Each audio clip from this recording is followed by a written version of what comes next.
2022. It's Tuesday morning, and I got two services today. Then abruptly that's been changed for another one. I got previously to this, I got a walk-in cooler and a walk-in freezer services, pretty much easy services. But now they change it for a critical emergency service, which is a chiller.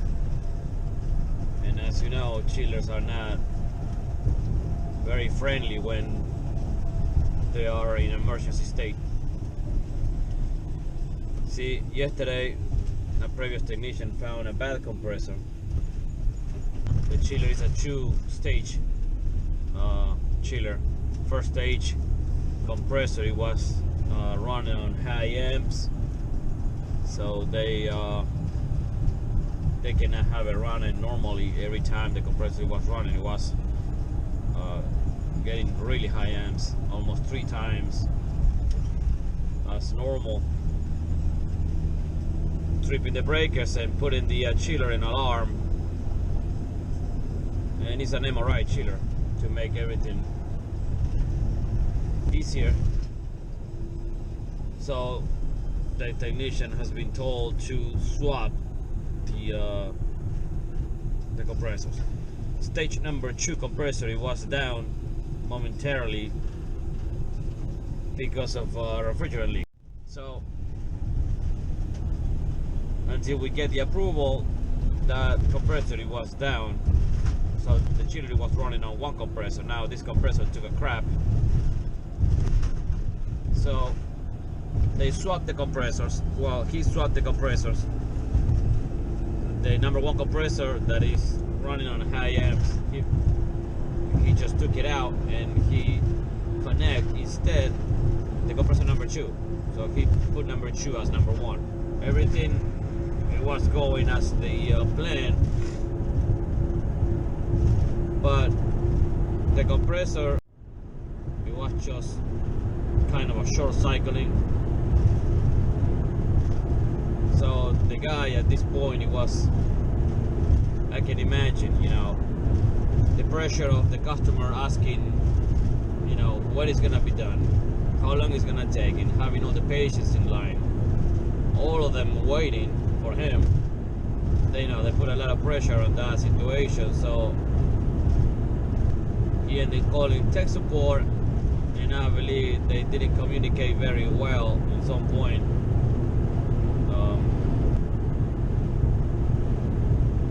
So ending having the chiller completely down. So the guy shut the chiller off and ordered some parts that he thought were bad. Actually, one of the parts, I got it right here, is the one relay in particular that he suspects is bad. Now, this chiller in particular has been a bag of cats over the years. Most of the time when this chiller shows up with a problem, you know, it takes a lot of you, and you ended exhausted at the end of the day, because, you know, the pressure for the customer to have the chiller run, and you know, the chiller is a very expensive machine. Plus it's an MRI magnet. The equipment that this chiller is cooling, so the magnet, you got a lot of money on the magnet, and it has to be cool. So you cannot play games with that. So every time the chiller has a problem, it is a problem. So every time I go, it's something going on, but nothing is easy on this chiller. It's one of those chillers that the chiller like to punish the technician every time. And you know, I'm going right now to see what I can do.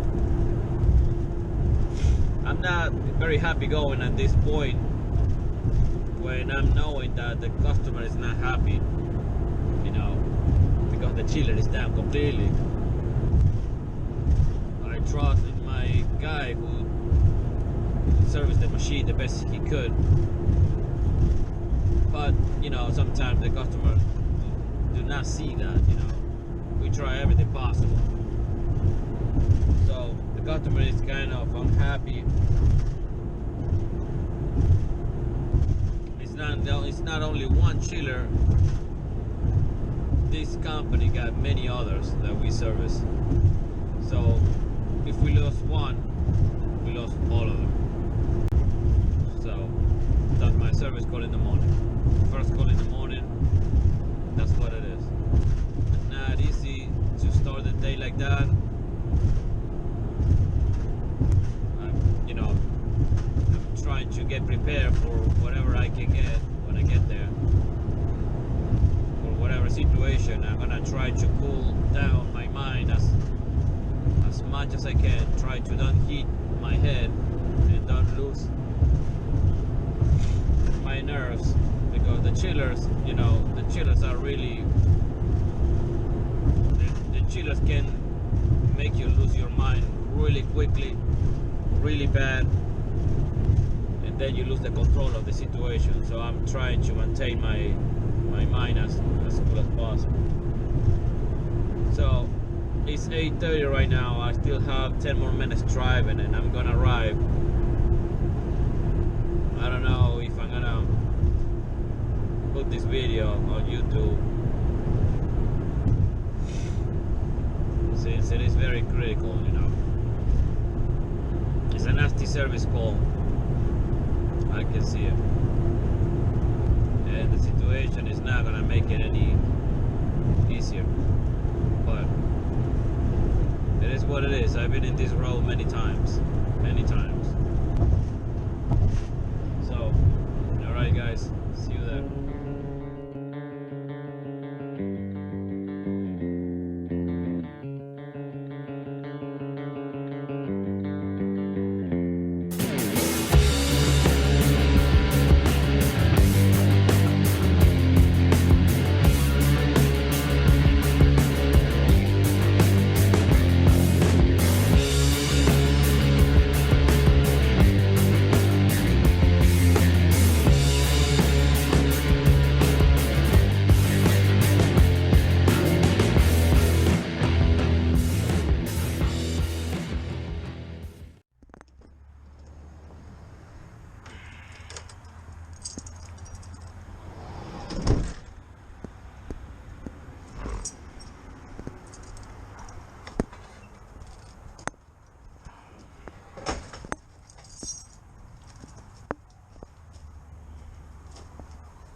I'm gonna have my gauges and everything connected before I turn the power on,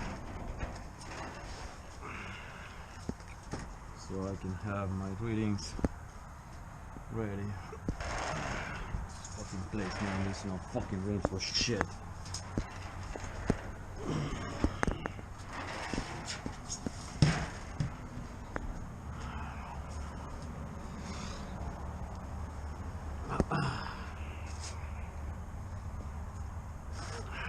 Alright, this compressor was there. That compressor is bad, and this one was here.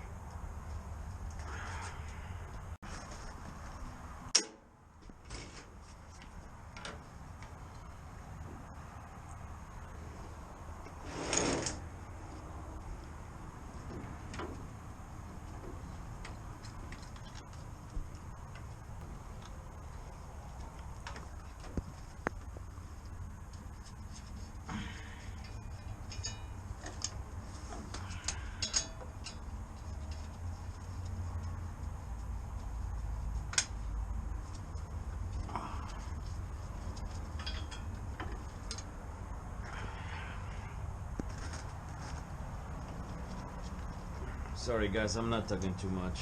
It's that my mind is flying right now.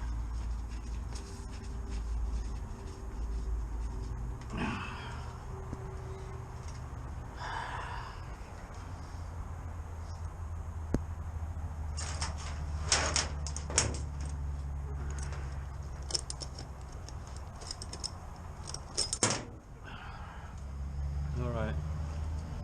For some reason now the access valve for the liquid side, I'm not able to get my hoses on it. There's no room because it's hitting the elbow right here. So I'm going right into the receiver.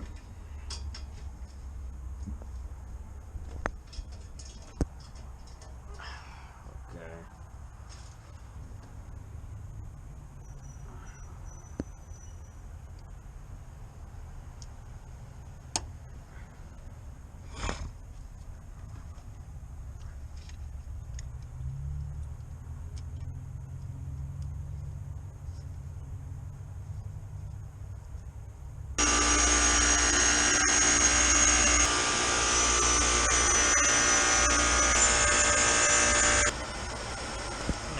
Got 15 amps on each leg, which is not bad. Condenser fans are working. No bubbles on the side glass. Temperature is 1850, so that's good. Breaker are set up 25 amps, so we're far away from that. Alright, this is my supply or head pressure, which is 6. The return is a little high, probably because the chiller has been down for a while, and temperature is 18 degrees Celsius, which is the, you know, what we're looking for. It fluctuates 18, 20, 18, 20 until it gets completely normalized, normal, or stable, if you want to call it like that. So this is the cool head. So we're gonna wait for a little bit. Well, actually I'm gonna stay here for a while. I just want to make sure that everything is up and running, and I'm gonna stay. In the meantime, I'm gonna call tech support and see if I can figure it out why the compressor is running I don't know, all the time. Alright guys, see you in a little bit. Alright, the chiller seems to be fine right now. Has been running for about 15 minutes with no issues. I'm gonna make a phone call to technical support to find out why the compressor is cycling the way it's doing it. And see, that's what it does. It's holding temperature, but I don't like that. Let me make a phone call. That's the temperature of the water, pretty much the same as what I got inside. Obviously it's a little cooler in here because that's the source of the cool water.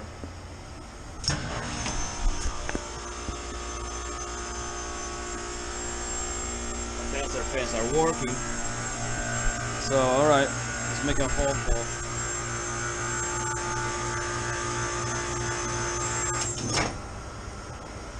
Alright, let's take a look. Alright, I just talked to the MRI technician and I told her to put the system on test. You know, they got like a dummy thing you can put in the machine, so they can put a kind of a load in the system, so I can see how the chiller is doing with load. So it's gonna take about 10 minutes, she said, before the machine is fully operational. So I'm gonna stay here and see what happens. See, the solenoids are cycling the way it should now, and the compressor is not short cycling anymore. amperage is fine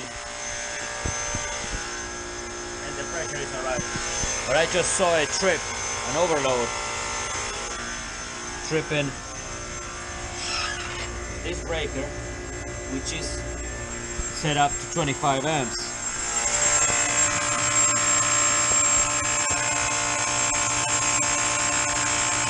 We just did it once. Okay, right now the pressure is rising, but the condenser fan should pick up speed at any minute. Alright, I have the chiller running for another 15 minutes.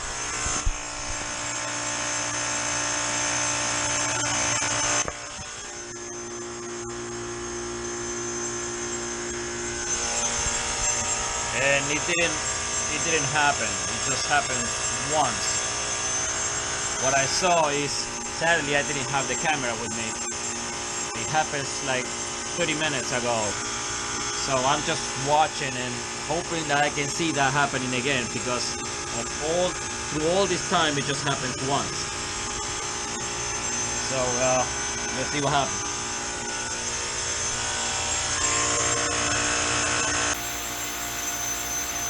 It is just happening now. All solenoids are activated in the back.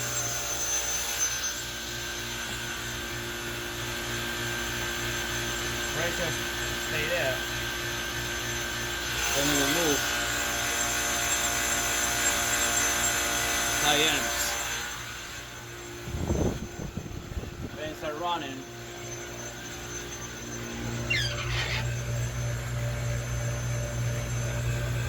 They're running. And it's gonna trip.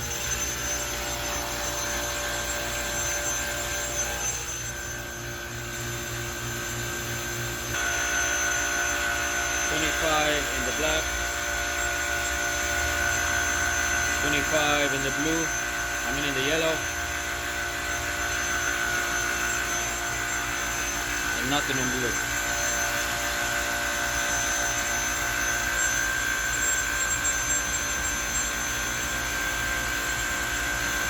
Black, 25, yellow, 25,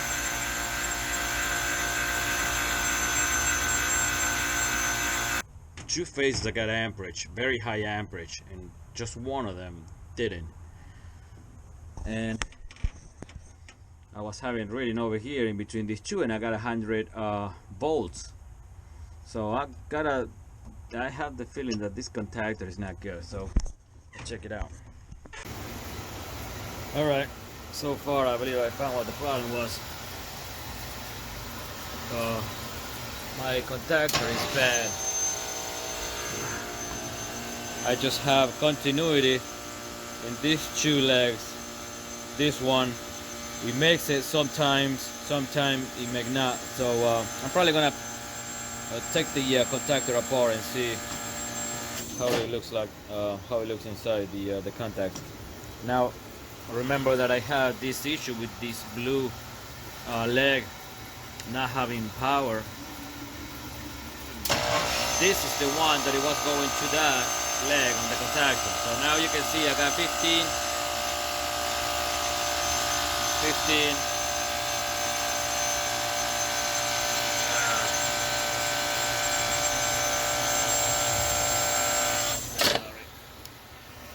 I gotta wait for the next. Something that I have to still figure it out is why the compressor is doing this short cycling. But after a while, after 20 minutes, then the compressor, there we go, 15 amps. After a while, the compressor start, stabilizing, and then it doesn't do this short cycling anymore. So,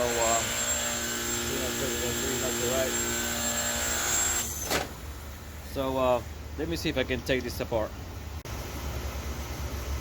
I hope you can see it. See the connectors are all fucked up.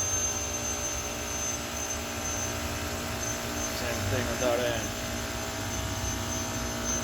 This one is probably the worst.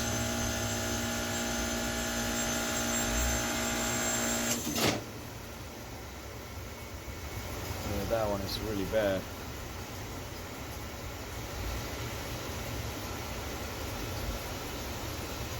just taking some pictures. So I think that was the whole problem over here. Was the contactor. All right, guys. I left this MRI chiller job or service. The good thing is I have the compressor running again.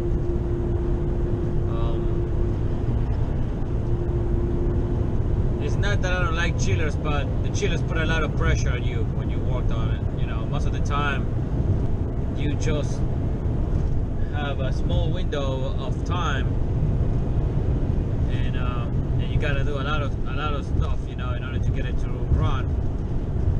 And the customer is always concerned about when it's gonna be running. So